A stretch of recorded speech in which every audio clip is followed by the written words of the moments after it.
Hi everyone, I'm Sarah. Welcome back to my channel. In today's video, we are driving in the countryside of Portugal. Enjoy! Altas Ramadas. A nossa casa fica numa ponta e aqui é outra ponta. Estás a ver? É isto aqui.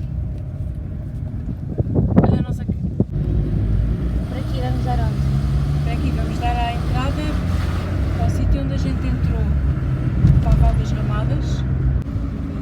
Olha a escola. Estás a ver ali a escola?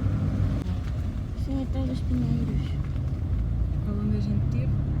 Estás a ver? Vais a dar voltas ali, não? Só oliveiras e pinheiros. Pouco mais. Passa aqui a caminhonete porque aqui vai para lá. Mas eu também nunca fui por aí.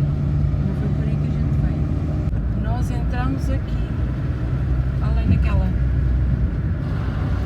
Esquerda ou direita? Direita. Ah, ao fundo sim. Também para a Estou a esquerda. ver. Nós quando viemos das Lameiras viramos para ali, para a direita. Agora vamos em frente. Percebes? Fomos para aí. Sim. Este é o caminho.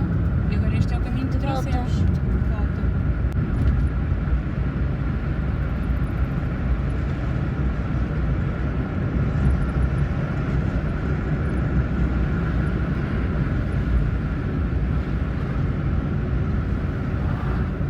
Está um calor.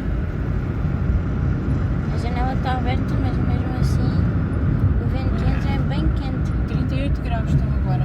Sim, mas notícias disseram. Quer dizer, não devem estar 38, mas prevêem 38 para hoje.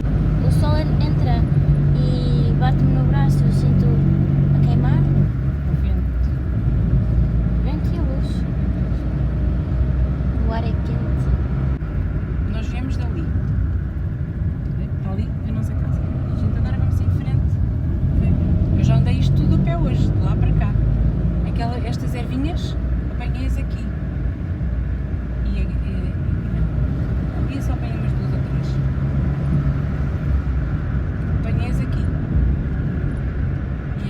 E aqui, foi aqui que eu as apanhei. Cabeça gorda. Vivo na cabeça gorda. Ah, isto é o poço. É um poço. Faz força. Isso é para a esquerda ou para a direita? Quer dizer, para cima ou para baixo?